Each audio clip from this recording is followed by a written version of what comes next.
माते पिताश्री गोटे सुरापान नहेले ताको आत्मा कष्ट पाइबो ताको आत्मा को तृप्ति दियंतु माते तृप्ति दियो ना आज भागवत उसे जन्मदिन आम्ही सगळे पाइब घरे भागवत उसे प्रसाद देछि पाइब माते कोन को सुनाते तुमरे कहली पिताश्री को आत्मा तृप्ति पाइबोनी ताको कष्ट दियोनी माते बापा को के काटो कोन होती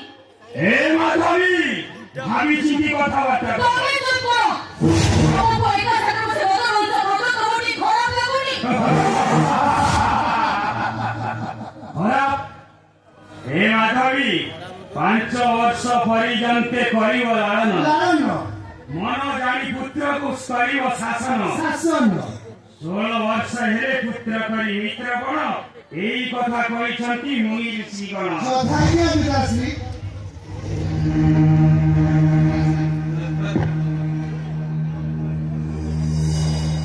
पिताश्री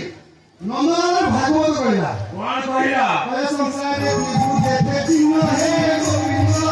मोती कामिनी चिन्ह हे गोविंद मोती खाई पाप धन्य हे गोविंद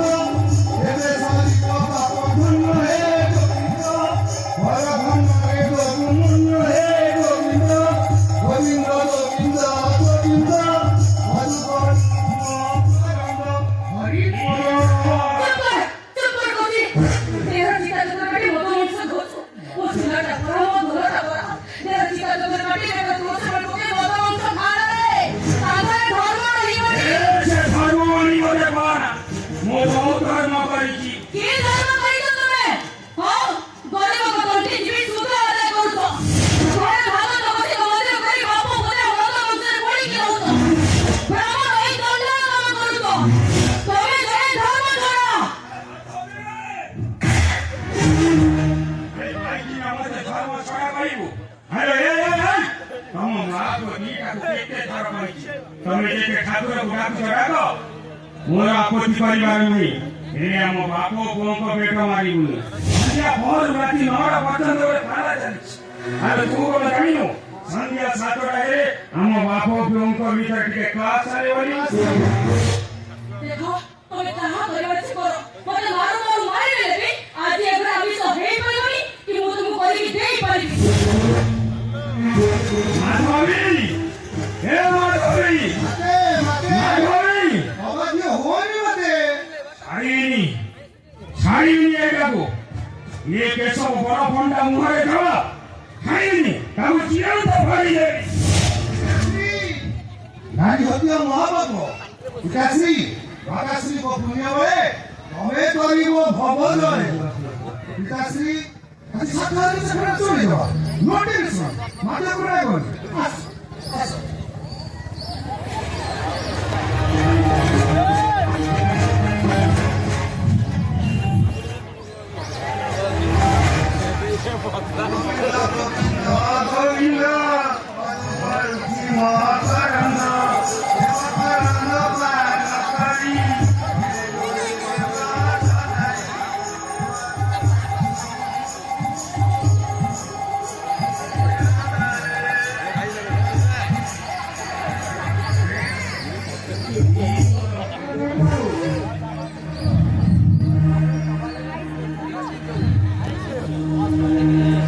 এই টাইমে প্রসাদ নিয়ে চালি আসিলু সহিত মহাপ্রভু প্রসাদ পাইলে ও পাপ লাগিও পড়িবে নিয়া সে প্রসাদ নিয়ে যাও অক্ষর 12 মাসের শেষ পূর্ণিমা আজি হতো প্রভু ভাগবত মাসের জন্মদিন হিন্দু পূর্ণিমা এই দিনে ভালো ও পাপ আরে পাপ কেমিতিকা জিনিস দেখিছু দেখিছু আত্মাକୁ ବାଧା ଦେବା ମହାପାପ ଆତ୍ମା ଯାହା ଜାଣିଛି ତାହା କର ଆତ୍ମା ଚାହିଁଲା ସୁରାପାନ କରିବାକୁ